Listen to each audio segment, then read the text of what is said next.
moderator today, Lesa Forbes from the U.S. Commercial Service, who will be moderating this. Take it away, Lesa, and we'll stop screen sharing and spotlight you. In the process of, I could ask to unmute you as well, like for everyone. And if I could ask both Suzanne and Carrington to turn on your video so I can spotlight you as well.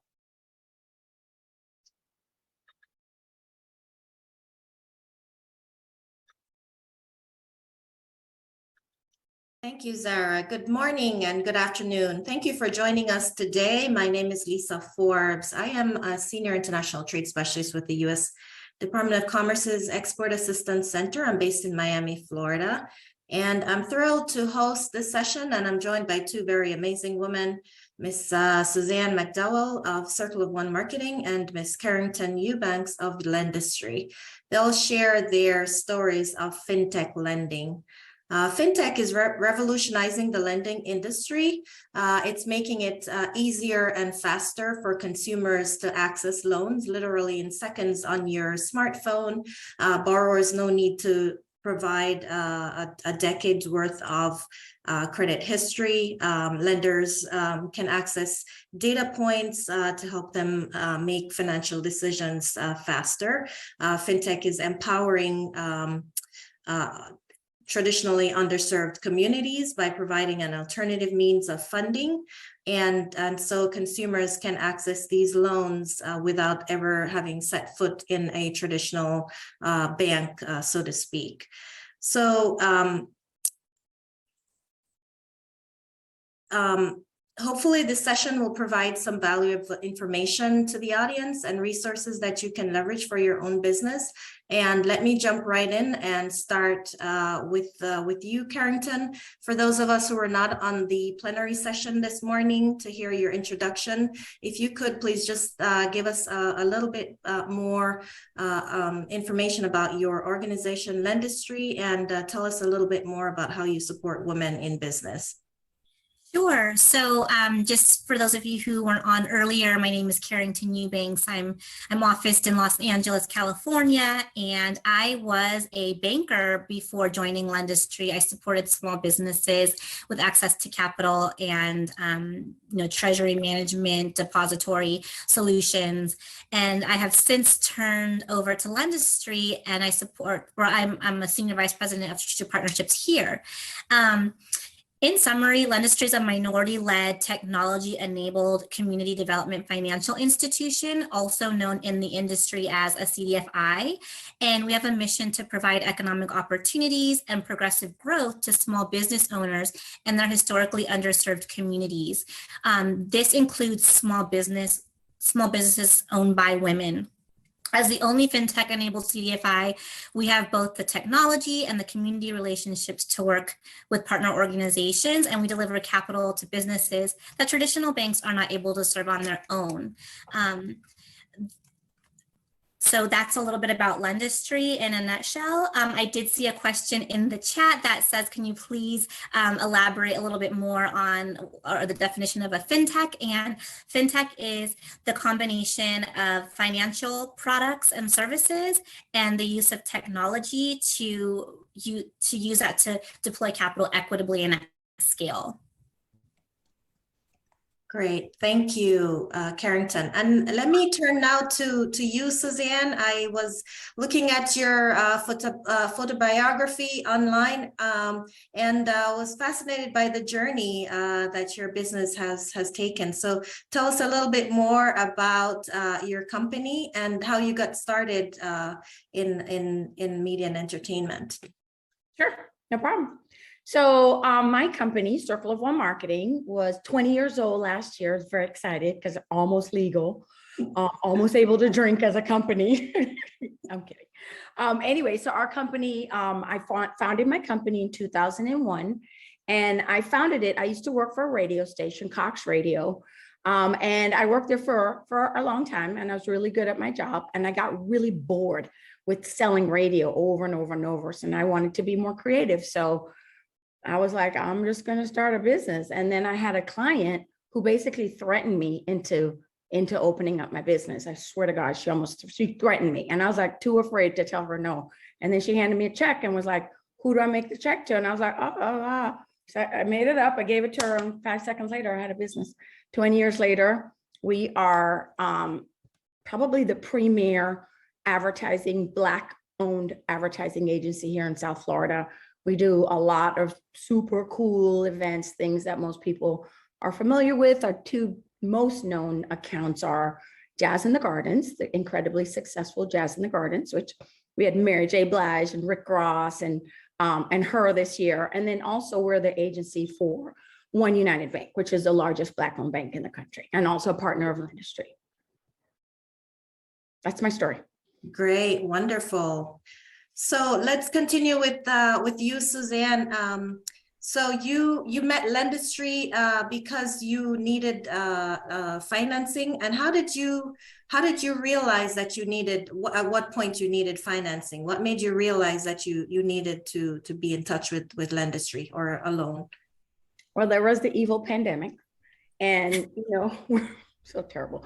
So when when obviously we all were like afraid, how are we going to make it through the course of the year? My company produces a lot of events here in South Florida. Some of the biggest, baddest Black events are produced by us, and there was no events were over. So I actually applied to Chase, who promptly ignored me, like didn't even know my name.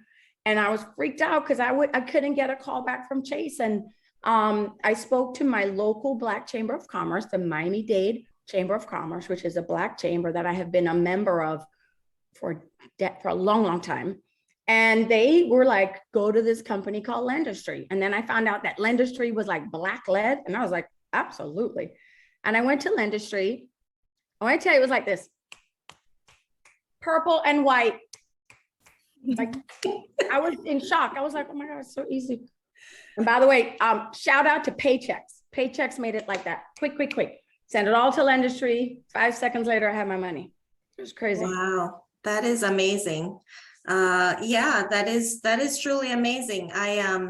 That's fascinating. So Carrington, what kind of companies do you typically look at? What's a typical loan for you look like? What do you look for when you are looking for companies to finance? Do they have to have a certain amount of years in business?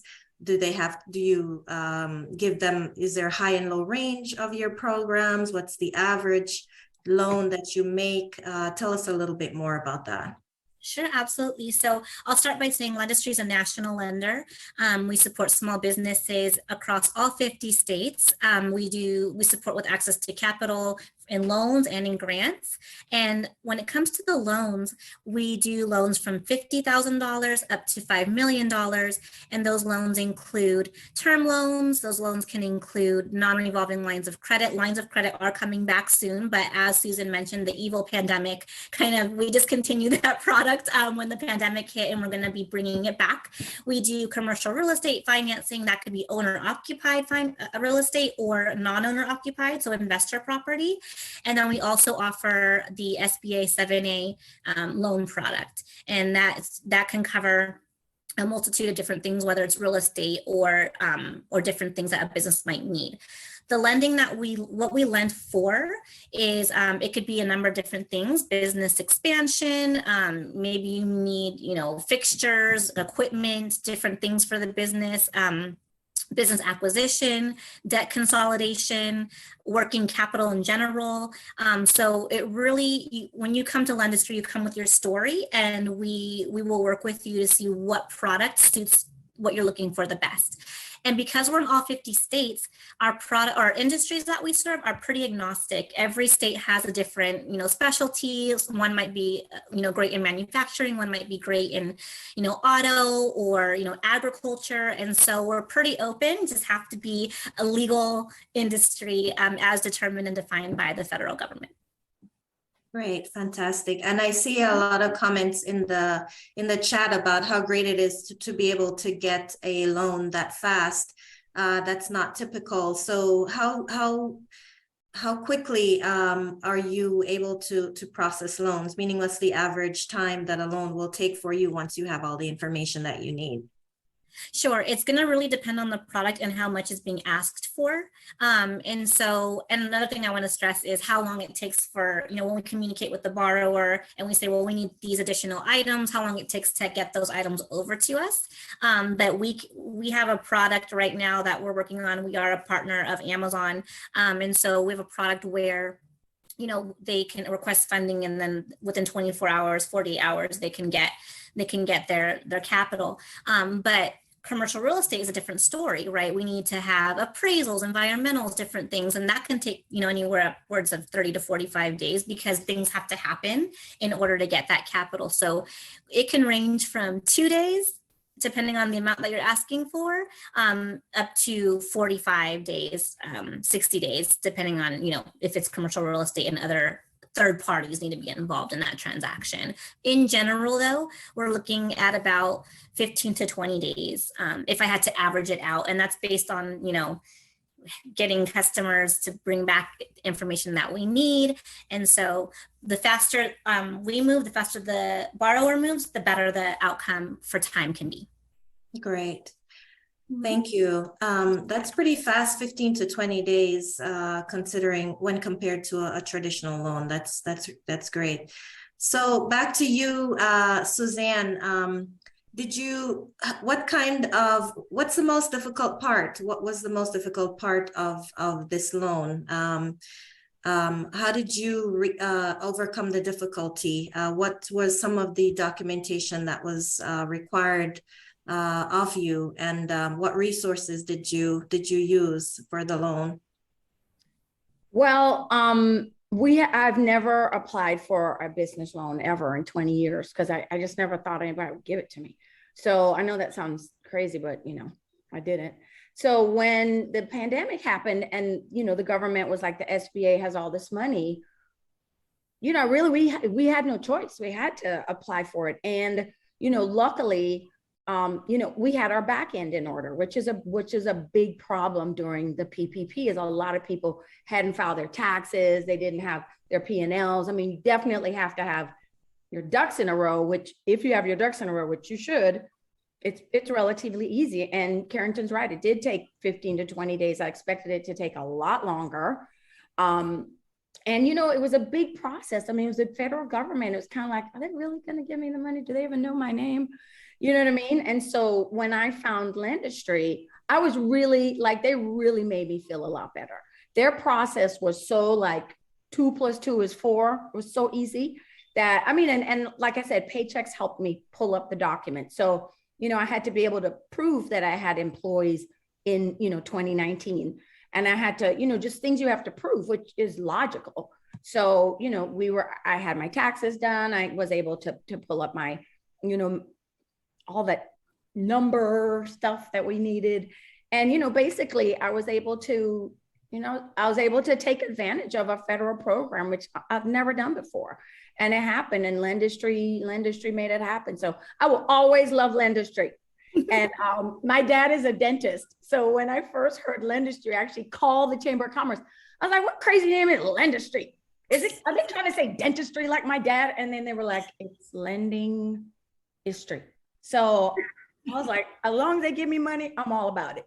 So anyway, I'm a big Lendistry fan, in case you couldn't tell.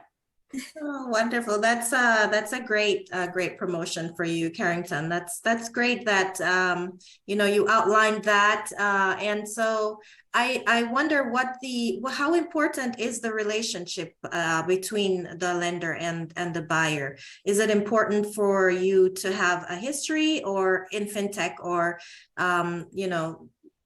what's the relationship has to be between the buyer and the lender? I would say, so a couple of things. Suzanne mentioned a couple of things that are very important. Relationship. She had a relationship with the Black Chamber of Commerce, and they led her to a resource that could be helpful. She had a relationship with Paychex, and they were able to provide her the documentation that she needed to be successful in her application. So we're starting to see a theme here, right? Relationship is very, very important. The relationship you have with your CPA or tax accountant, or accountant, attorneys, community. But when it comes to FinTech lending, you don't really need that relationship specifically to get started and have a successful experience. You just need to have, what's required of you for that lending process.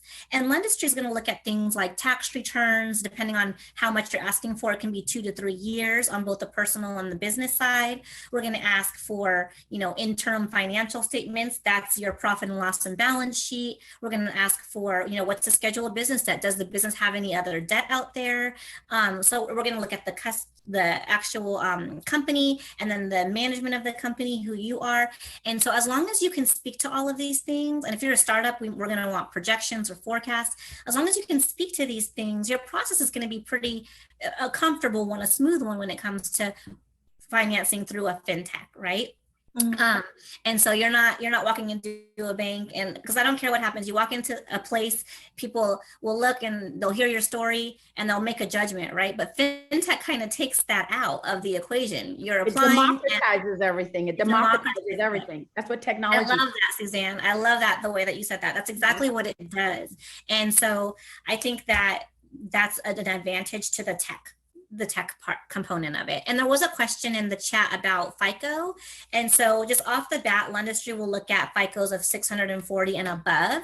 But if there's a story there and your FICO is less than that, tell us that story so that we can understand and we can build around that and see if we can get you the financing that you require. Something else that we will look at is if you owe the government taxes, as long as you have a payment plan in place, we can take that into consideration. If you've had a bankruptcy in the past, if it's 5 years plus removed, we're good to go.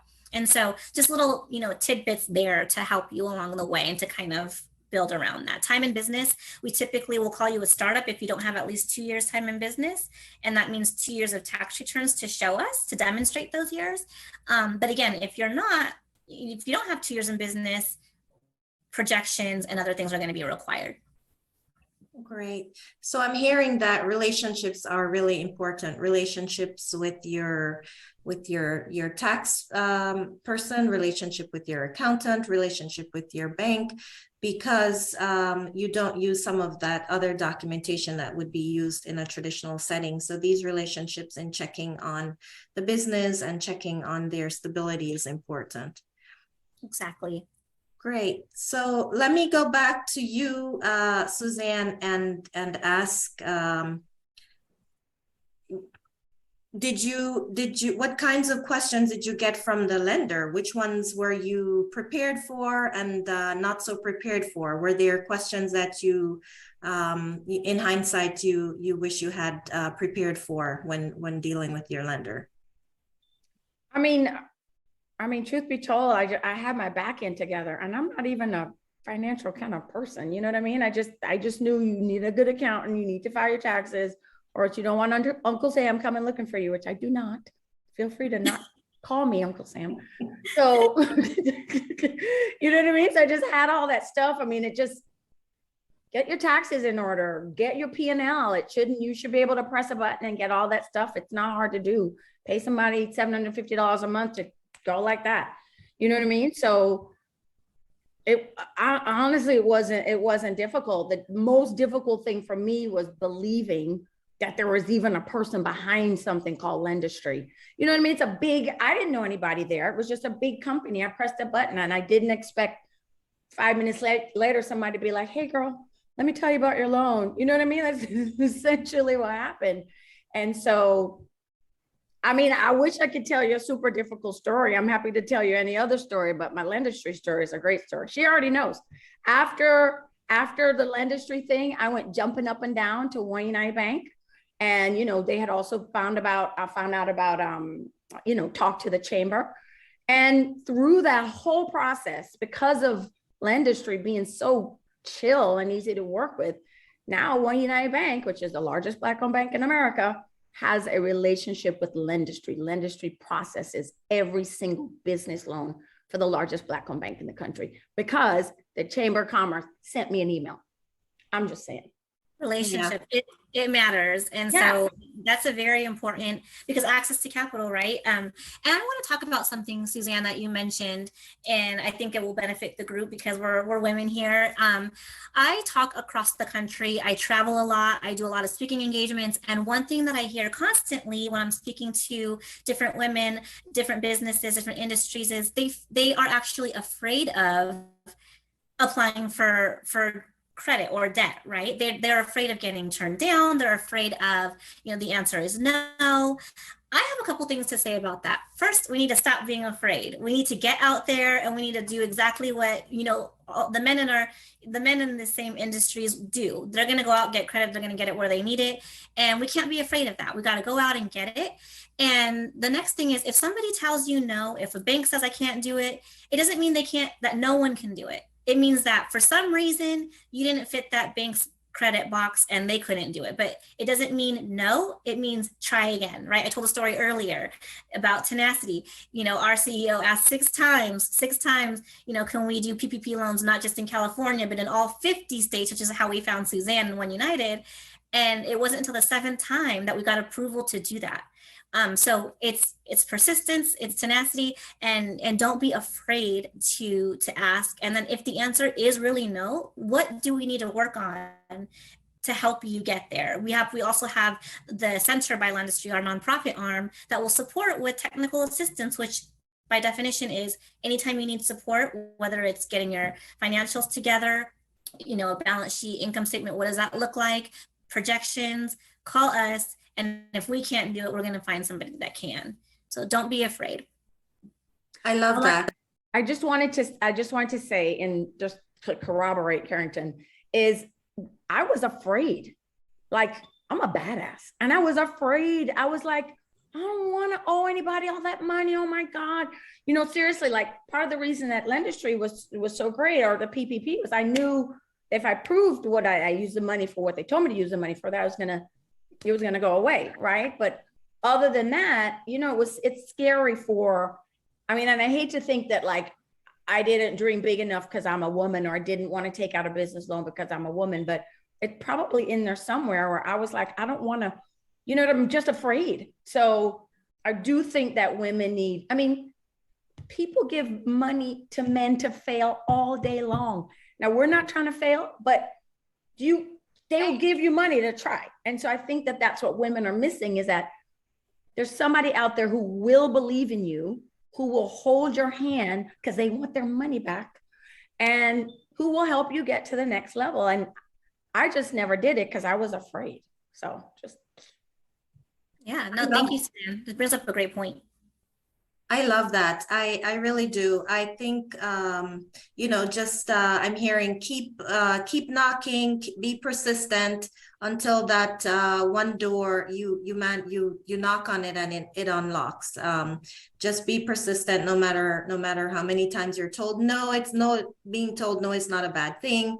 It just means that there's an opportunity somewhere else. So that's wonderful.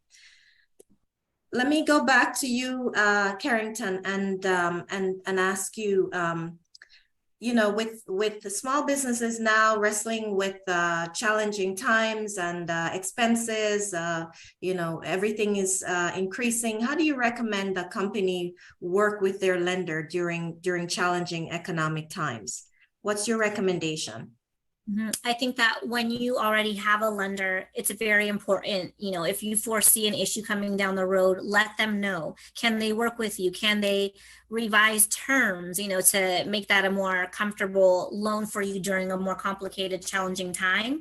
But at that point, once you already have a lender, right, we're moving past just an application. Once you already have a lender, talk to them, communicate with them. Don't let it go. Don't feel, just be empowered by the fact you can pick up the phone, you can call someone, let them know about the situation, and let them help you through that situation. I think the pandemic, as evil as it was, taught us a few things about coming together as a community and how do we make this work. I mean, we were all in it together. Banks were in it because they needed small businesses to succeed, for them to continue to be successful, right? They're still a business themselves.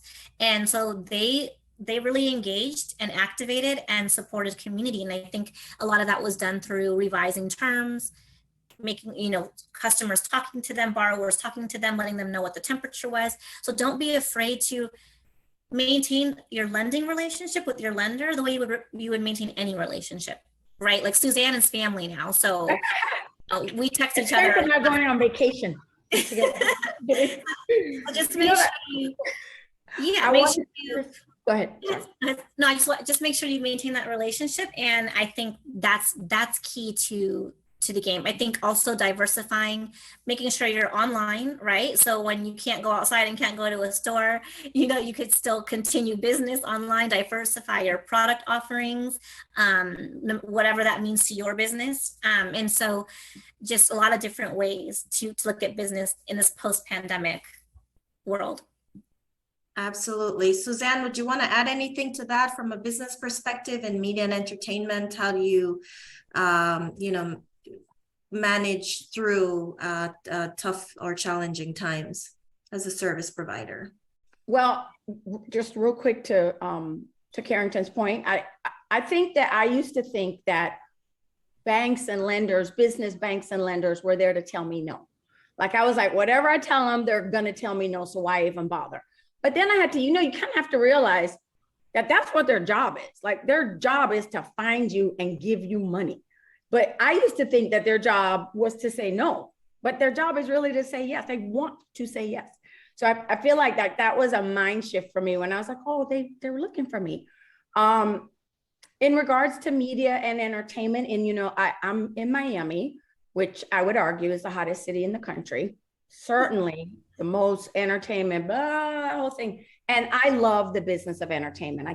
I love it. I love concerts and festivals and arts and entertainment and all that. And it came back with a vengeance in 2022. I was so confused at the beginning of the year. I'm like, why are these people calling me? Because everyone, it's on and crack-a-lack, and we're in Miami. I mean, things are beautiful. We're a state that didn't really have a bunch of restrictions. So, you know what I mean? Like we've done really, really well. And we got through the pandemic with the help of PPP and Lendistry. And then, we got to 2022 and now we're back and bigger. So. Yeah, I think to your point, Suzanne, I think just knowing your resources, right, that are out there. And so in a downturn, knowing what is out there, what resources are available. Lendistry certainly does lending, but we do grants. And so we're not the only ones, right? There's other community partners that do grants as well, and that offer resources. So know your community, know who's there, call us. Obviously, I don't want to sound biased, but come to Lendistry. But yeah, it's very important to know what those are, and that way you can activate their support when support is required. Absolutely. And in case you forget the name Lendistry, you can go to oneunitedbank.com and it'll take you to Lendistry. That's true. Mm-hmm. Someone is asking what the name of the nonprofit program that you mentioned earlier, what's it called? Mm-hmm. It's called the Center by Lendistry, and it's our nonprofit arm. And so it can be the centerbylendistry.com. Okay, great. Thank you. And I agree. I've heard, lenders who say during a downtown, that's the time to work with your lender. They are, available to assist you, that they really take the temperature of the country or international markets. They can tell you that buyers are having a difficult time paying you and what to do about your cash flow if it's not coming in as quickly as you wanted to, what some of the resources are that you can tap into to get through this economic time. So it's important that you have that relationship and leverage it through tough economic times with your lender. Can I say one thing about that, that, Lesa? Just I think it's important for small businesses to know, women small businesses, is that when we're in a good economic environment, when things start to pick up, and you don't need capital per se, like let's say it's a line of credit, that's when you want to apply, because on the flip side, because your financials are strong, right? Like, so a credit card or a line of credit, that might be when you want to approach your lender about financing, because you're in a place, you have great credit, your business is cash flowing, you look good. And then that way you're ready for a rainy day as well. So that's another way to kind of secure yourself for an evil pandemic. That's a good segue into my next question, which is how soon should small businesses start thinking about lending or financing? What's the time for the, is it when they're just starting out? Is it when they find themselves at a point where they really need this, or should they be thinking about it on startup even? I think, and Suzanne, you're the small business owner on the call, but in my perspective, being a banker in my past life and now at Lendistry, you start to think about it immediately. Ladies, don't be scared. This is why, because you're going to have to be lendable on your tax returns, right? You can't say, I want to hide all my, or shelter myself from having to pay taxes. And now when a bank looks at your tax returns and they're asking you for 2 to 3 years of tax returns, you didn't make any money because you were doing what you had to do to write things, to write things off. And then, so I'm not a tax expert, but you want to make sure that if in 2 to 3 years, or you're going to start a business, you're going to need financing in 2 to 3 to 5 years. And you got to start thinking about what you look like on paper, because most lenders are going to be cash flow lenders and they're going to ask you for your documentation. So I say it is never too soon to start thinking about your plan, and that plan should include looking into what lending you're going to need and setting up that's the power of projections, right? Setting up your plan, your projections, and then preparing for it. So it's never too soon. That's what happens. That's what happened in the pandemic. I mean, who saw the pandemic coming? None of us. And so people are skirting around their taxes and thinking they're so cool because they're not reporting stuff. And then here we are. And the government was like, we'll give you the money if you can prove it. And so lots of people needed the money and did the work, you know what I mean? And had the employees and all that, but they didn't have a record of it. And if you don't have a record of it, then you can't submit it to the bank, and the bank can't give you money if you can't prove it. So, for a lot of people during the pandemic, I felt bad for those people because they put money in their mattress and all that. But then when it comes time for them to help you, they need the paperwork. So, you end up 6 of one, half a dozen of the other. You might as well do it up front. Great. And Let's continue that line of discussion, Suzanne. So pre-pandemic, you were afraid to approach a lender, but now that you have and you've gone through the process, what is it that you now expect from your lender if you were to go again? And then how has this financing really impacted your business? Were you able to do more, hire more employees, grow your business? How has it impacted your company? Well, I was able to maintain my employees, which is great. Everybody, I was like, y'all are good. We got, Lendistry helping us out. So, and then I was able to hire another person because honestly, at some point during the pandemic, like people started to kind of like regulate in my industry and started to come back. You know what I mean? Like not like before a lot of other people, only because, we started, we're like professional services. So a lot of it can really be done. As long as you're taking events out of the mix, it can really be done online. So anyway, I was able to keep my staff and keep work going and pick up projects that didn't need to be in person. And I was able to do that because I didn't have to fire anybody, and we could go and say, of course we can do that. No problem. We got that together, because there was a continuation of resources.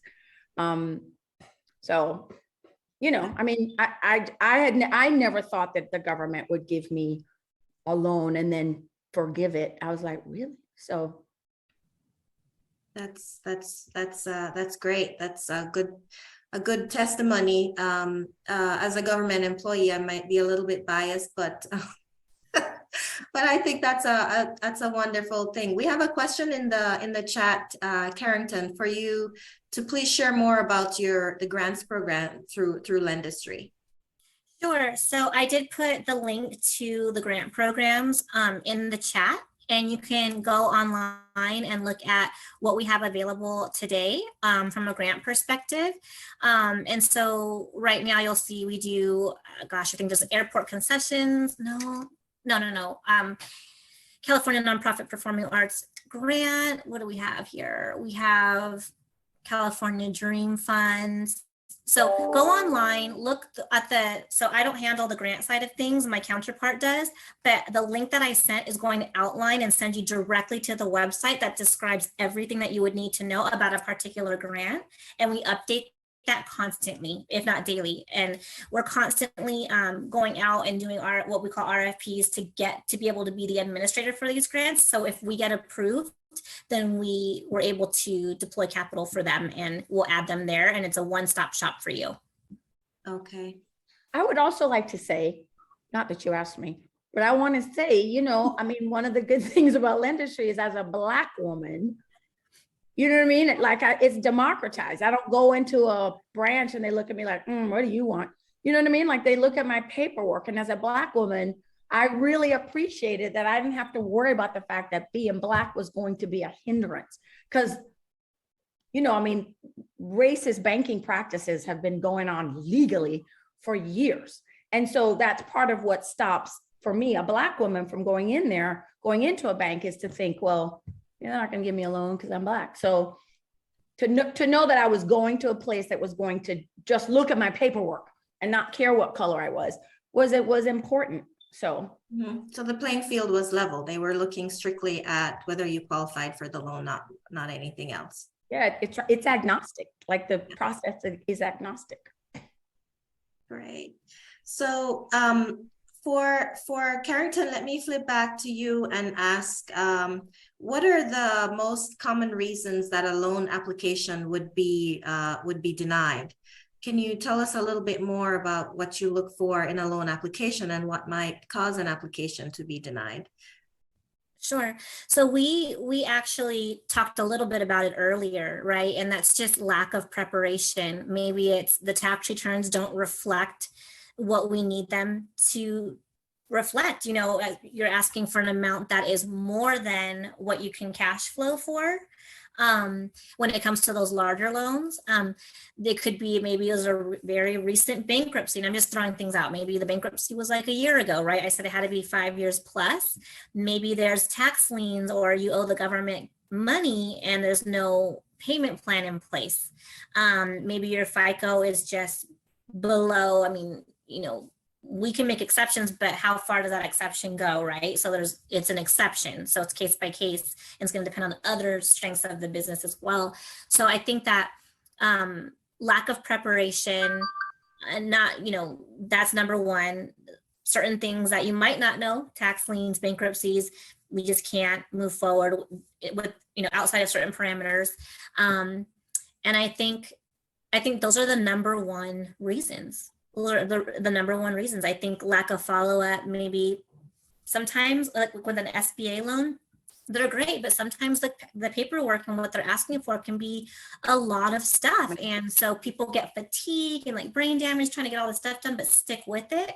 I think we see a lot of fallout there, like if it's an SBA loan and there's paperwork, right? But I think those are the top reasons why we see declines for the most part. Okay, we at Lendistry, if we look for different things like collateral and how are we going to get paid in the event of default, right? That's what the banks and that's what lenders are looking for. How do we get paid in the event of default? Like what's our primary and secondary sources of repayment? And I think that we leverage a lot of that. We leverage like the SBA guarantee program, but we also leverage state guarantee programs, which are like the state version of a federal guarantee. And so we try to do as much as we possibly can before we reach a decline. And usually it's, okay, we can't do this right now. What do we need to do? What steps do we need to take to get you lendable, right? So it's not we're not going to do it. It's how do we do it at this point? If we can't do it organically through the process, like what do we need to do to get there? Great. So you offer some technical advice after, even if they're denied, to try to figure out how to correct some of the errors that they might have and how to reapply with a better process for being approved the next time around. Exactly. Okay, great. So what is, if I can ask you again, Carrington, What is your advice for women in business that on the line today for how to get ready to access funding beyond the preparing for, with their documentation, make sure that everything is in order. Beyond that, how do you prepare for financing? How do you get ready to access funding as a small business woman owner? I think really it's reach out to your community, right? Reach out to your network of people, the people around you, really. But I think it's hard, Lesa, because I think so much of it is preparation. That is getting a loan. So much of it is tied to, are you ready for it? And what are the steps to become ready? So, start talking to your community, the lenders, the banks, the Lendistries of your area, Lendistry, know what you have to do. It's prep. It's really not, it's that simple. I think knowing lendistry.com is our handle. That's half the battle right there. Like I really can't, in all my experience and all the borrowers that I've met and that I've talked to, that's really the only barrier when it comes, if I was working at one of the last 3 banks I've worked for, that answer or that might be different, but it's really get started, because even a no, now you know what you have to do and you have a game plan. To me, that's success in and of itself. Carrington, is Lendistry a CDFI? It is, right? Yes. So Lendistry is a community development financial institution. I did say that earlier, but thank you, Suzanne, for bringing it back full circle here. So in the industry, we're called CDFIs. The long name is Certified Community Development Financial Institution. And it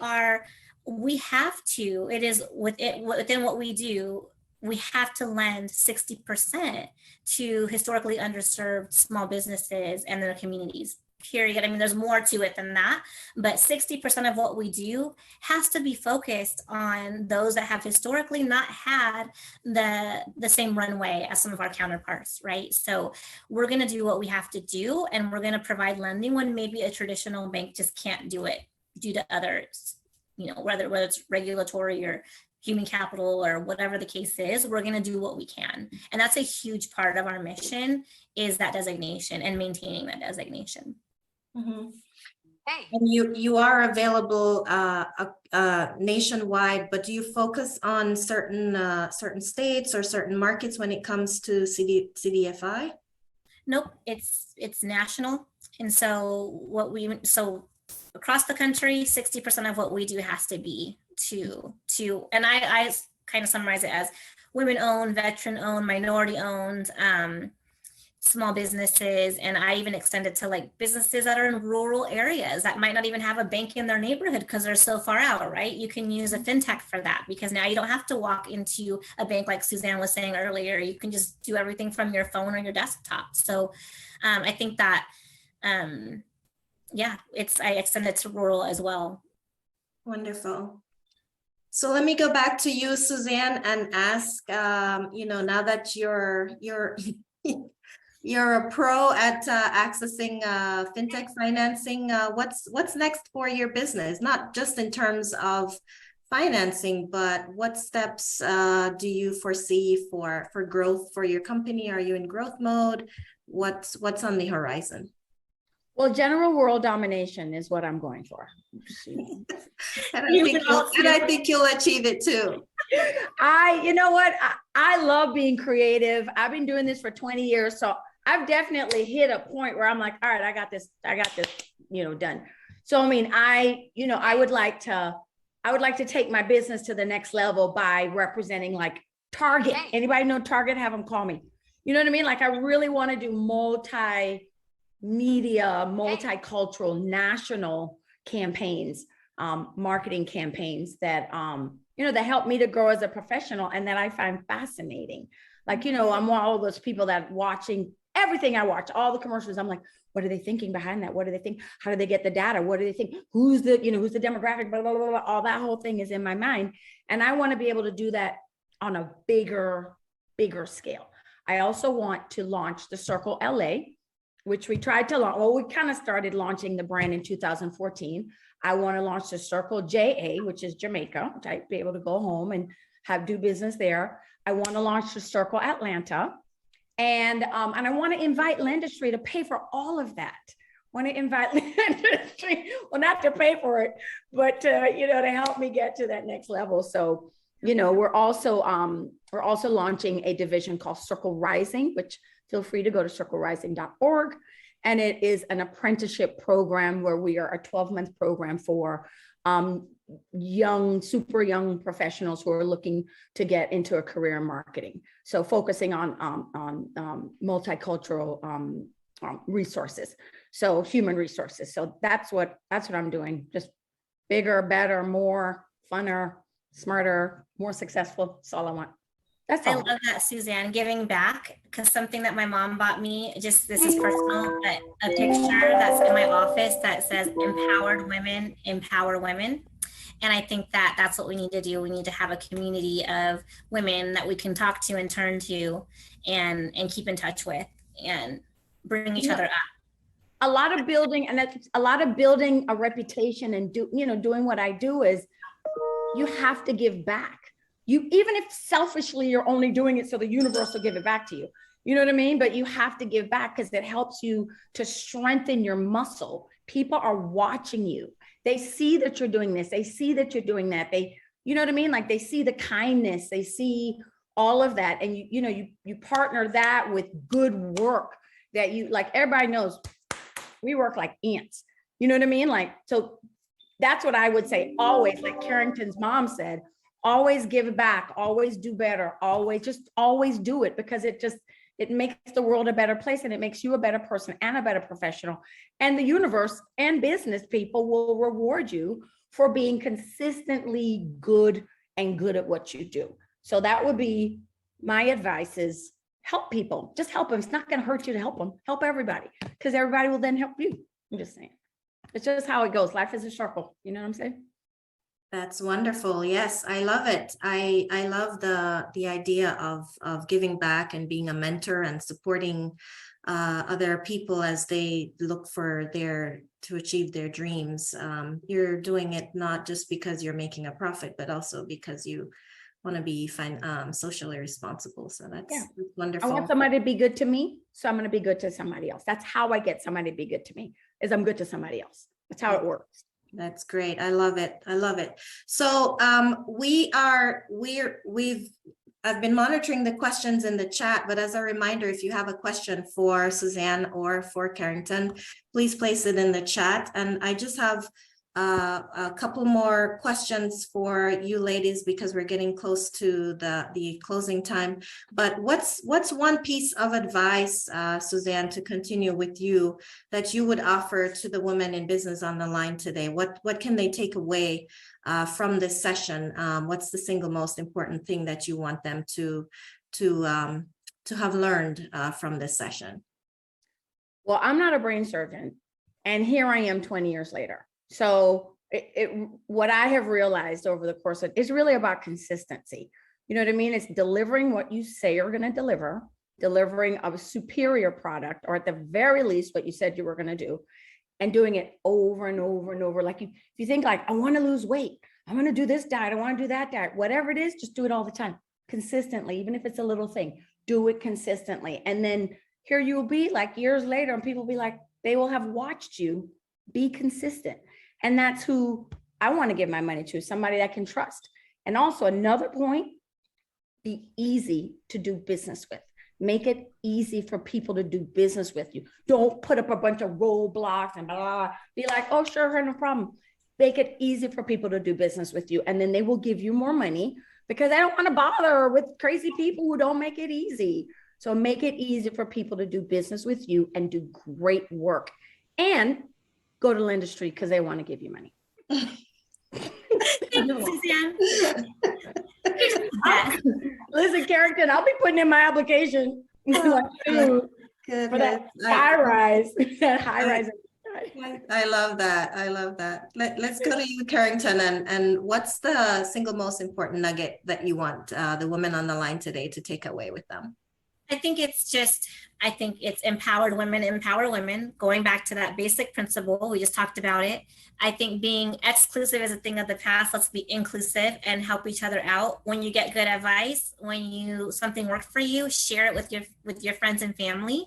And don't hoard it, don't hide it, share it like Suzanne does, and we love her for it.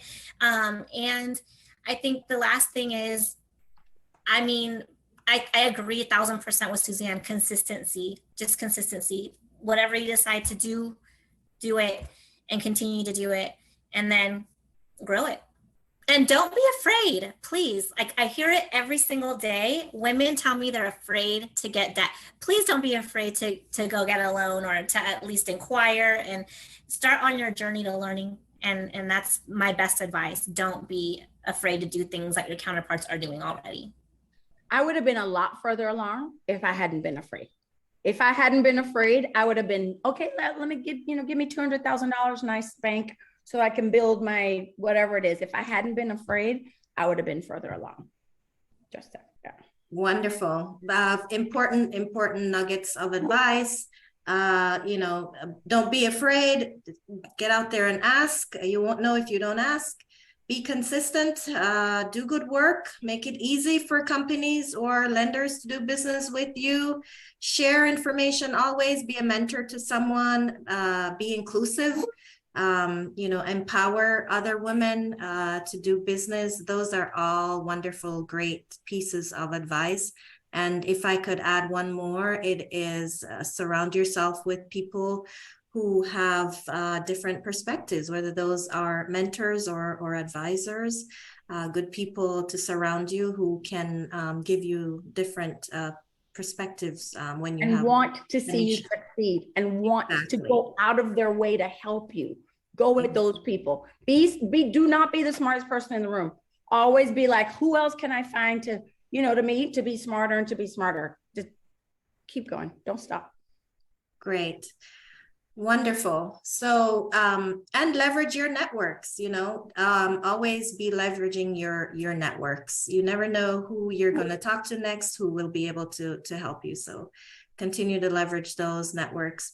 Well, thank you for that wonderful, wonderful discussion. It generated a lot of good information, a lot of good questions. Thank you to our participants for your thoughtful questions, and to our speakers for sharing their insights. We appreciate it very much. Don't go anywhere. Our next session is coming right up, and Zara is here to tell you how to log on to it. Thank you again. Yes. Bye, ladies. Bye. See you. So, wow, thank you, everyone. First of all, happy 20th anniversary to Circle of One Marketing. I just like to highlight when Suzanne said earlier, just when they never applied for a loan because she didn't know she needed it. For some, they also think that they won't qualify. Don't be intimidated by the suits. As a woman, you might get judged. As a minority, you might get judged, but don't let that get in your head. So what? Prove them wrong. And so we have more to come today. But I just want to mention also Carrington said about the relationship. So this is very important. So Jennifer said in the earlier session and the next session, I'm sure they will mention it too. Relationships are key, and trust. If you don't have the relationship yet with your lender or your service providers, that's okay. You can start now. A simple email will do the trick. So don't be afraid, just know all the materials. If you don't know it, it's okay. Everything can be learned. I YouTube and Google everything. So thank you for all the speakers for this great breakout session. I'm going to pause.